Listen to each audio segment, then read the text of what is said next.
So Jay, yesterday you asked what is the most creative thing I've ever done, so this video is a video response to that question. And that's because I thought about it all day and I'm relatively certain that question doesn't necessarily have an accurate answer. That's because I think certain things seem creative to people who simply know less about the creative concept in question. For example, in the aquarium world, oftentimes we use magnets to clean the glass, where you have one on the inside that has a scrubber pad and one on the outside that allows you to clean the glass without actually having to get your hand wet. And to people who don't know anything about aquariums or have never had them or never run into this problem, think that this is the most innovative product. But I personally believe that's because they were never really faced with the challenge, hence never really driven to a solution. So in some ways I think the bigger feat than just pure creativity is the problem recognition. The more that you notice a problem with the existing solution, the more you are driven just to think about finding a different way to do it, which ultimately leads to different solutions to the same problem. So to use our aquarium magnet scraper as an example, the guy or girl who came up with that recognized that it would be nice to be able to clean your aquarium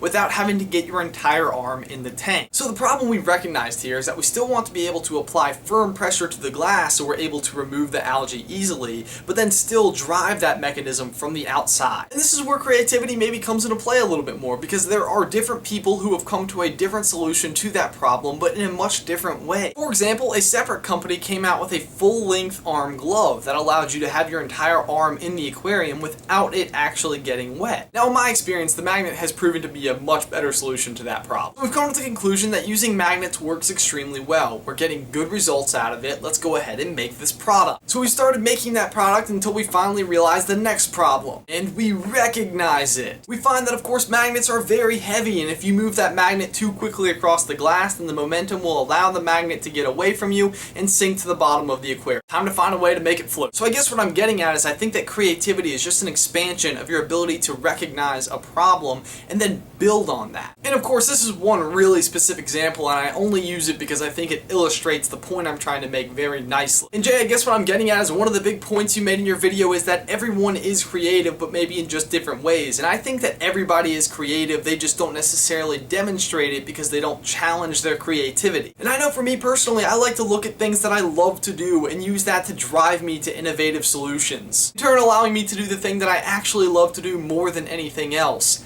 find an innovative solution to that problem. So for my question of the day, what is something you love to do, and then what is something that prevents you from doing it? And you don't have to comment on what your solution to that problem is, but I do require you to dwell on finding a solution to that problem, spending every car ride spaced out into an oblivion of concern on how you're going to overcome this problem. And remember to have fun doing it! Jay, that's all I've got for you today, man. I'll see you tomorrow.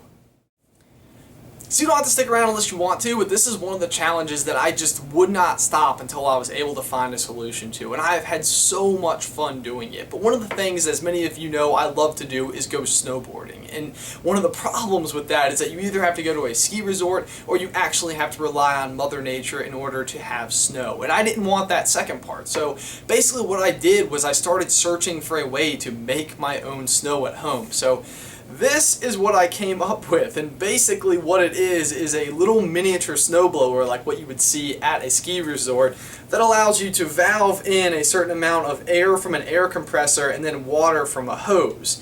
And this whole thing has just brought me to so many different things and so many little mini problems within the major problem, and it was probably one of the most fun things I've ever done in my life. And it's one of these things, when I tell people that I did it, they think that I'm so incredibly creative, but I'm not. All I wanted to do was find a solution to that problem, and this is what I was able to come up with.